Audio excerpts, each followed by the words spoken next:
আসসালামু আলাইকুম ওরহমতুল্লাহি ওবারাকাতুহু।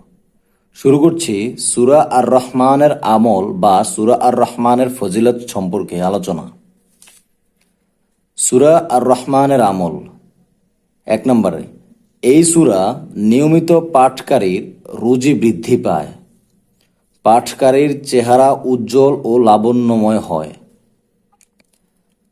2 নম্বরে, এই সূরা পাঠকারীর উপর আল্লাহর রহমত বর্ষিত হয়, তার জন্য জাহান্নামের দ্বার সমূহ বন্ধ হয়ে যাবে এবং জান্নাত ওয়াজিব হয়ে যাবে। সুবহানাল্লাহ। অর্থাৎ আপনি যদি সূরা আর রহমান নিয়মিত পাঠ করেন, আপনার জন্য জাহান্নামের দ্বারসমূহ অর্থাৎ দরজাসমূহ বন্ধ হয়ে যাবে এবং জান্নাত ওয়াজিব হয়ে যাবে।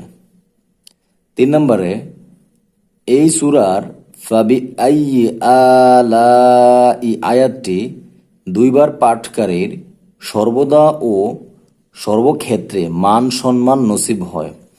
সুতরাং এই যে ফাবি আইয়ি আলাই, এই আয়াতটি 2বার পাঠ করে যে সর্বদা এবং সর্বক্ষেত্রে মান সম্মান নসিব হয়।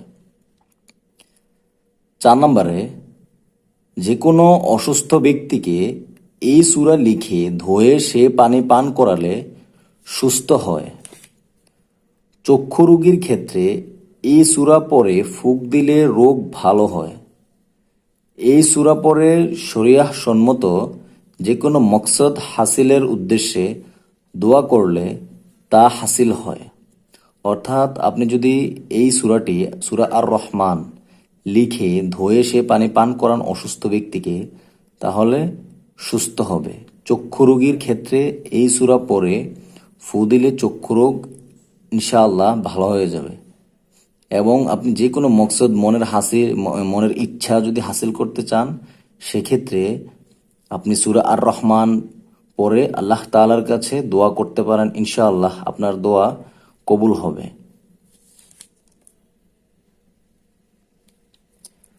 5 নম্বর, একাধারে 40 দিন পর্যন্ত এই সূরা পাঠ করলে এবং ফাবি আইয়ি আলাই আয়াতটি পড়ে সূর্যের দিকে ইশারা করলে সকল মানুষ তার বাধ্য ও অনুগত হয়ে যাবে।